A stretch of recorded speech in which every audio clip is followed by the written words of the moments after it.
AR Rahman చేసిన కొన్ని వివాదాస్పద వ్యాఖ్యలు ప్రెజెంట్ అయితే సోషల్ మీడియాలో దుమారం రేపుతున్నాయి. మనతో పాటు మాట్లాడడానికి అరవింద్ ఉన్నారు. అరవింద్ అడిగి తెలుసుకుందాము బీజేవైఎం నుంచి, బీజేపీ నుంచి. సో ఏఆర్ రెహమాన్ వ్యాఖ్యల్ని ఎలా తీసుకుంటున్నారు? అండ్ బీజేపీ దీనిపైన ఎలాంటి స్టాండ్ తీసుకుంటుంది? భయ్యా ఇది చూసిందనుకుంటా మీరు. ఏఆర్ రెహమాన్‌కి సంబంధించిన వ్యాఖ్యలు ఆయన ఏదైతే హిందూయిజం పైన మాట్లాడిండో, లేకపోతే నేను ముస్లిం కావడంతో నన్ను అసలు ఈ సినీ ఇండస్ట్రీ కొంచెం దగ్గర తీసుకోవట్లేదు అనేసి గత 10 ఏళ్ల నుంచి మొత్తం సినారియో మారిపోయింది. సో కేవలం ఒక వర్గపు ఆధిపత్యం మాత్రమే సినిమా ఇండస్ట్రీలో కనిపిస్తుంది అని పరోక్షంగా హిందుత్వం పైన అండ్ బీజేపీ గవర్నమెంట్ పైన ఆయన వ్యాఖ్యలు చేసింది. ఏమంటారు దీన్ని? బేనియత్కి ఓన్న బ్రాండ్ అంబాసిడర్ పెట్టాలంటే అది ఏఆర్ రెహమాన్ కానీ పెట్టాలి.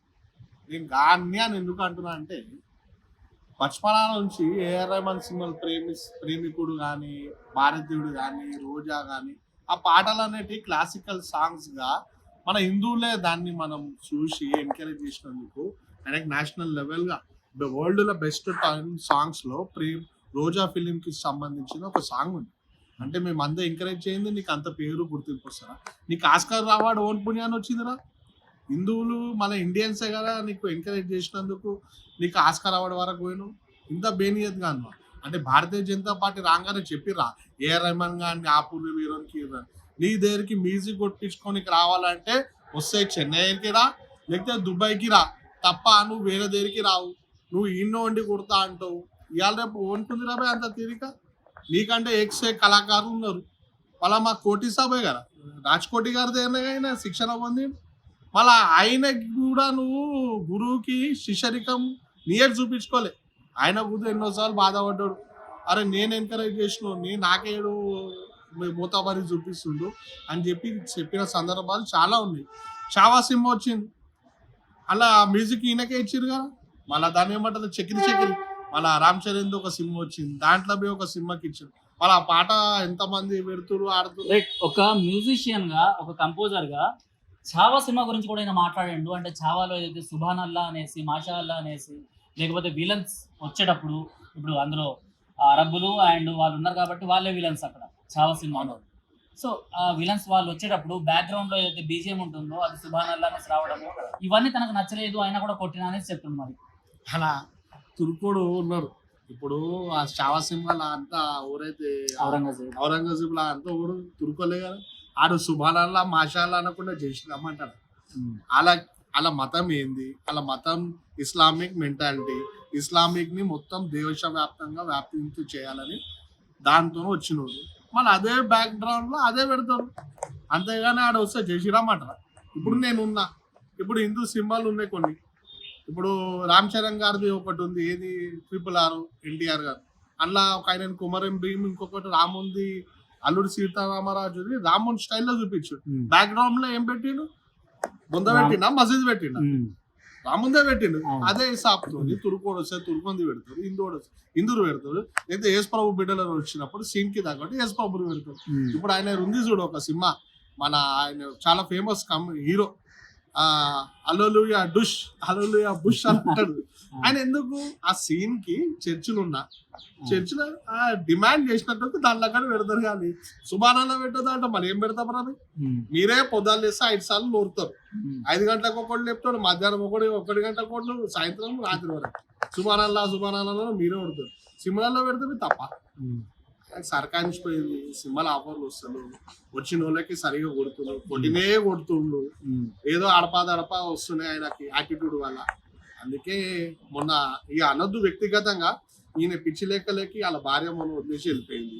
ఇక బిడ్డ ఏమో నింజా డ్రెస్ తయారైపోయింది. ఇండియాలో ఉంటే నింజా వేర్ డ్రెస్ వేసుకుంటారు, బయటికి పోతే ఏమో మంచిగా. అంటే ఆడవాళ్ళు అట్లా వేసుకోవద్దు అని అంటలేను.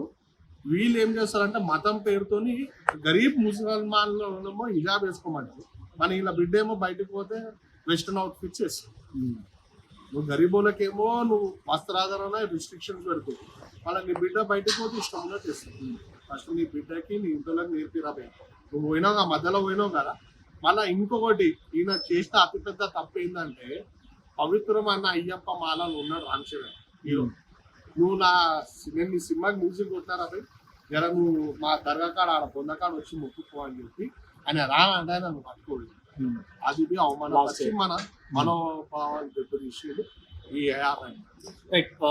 దిలీప్ కుమార్ గా ఉన్నంత వరకు అందరు బాగానే ఉంటారు, కానీ ఇలా ఏఆర్ రెహమాన్ గా మతం మార్పిడి చేసుకున్న తర్వాతే తన సొంత మతం పైన ఇలాంటి వ్యాఖ్యలు చేసుకుంటారు కొంతమంది.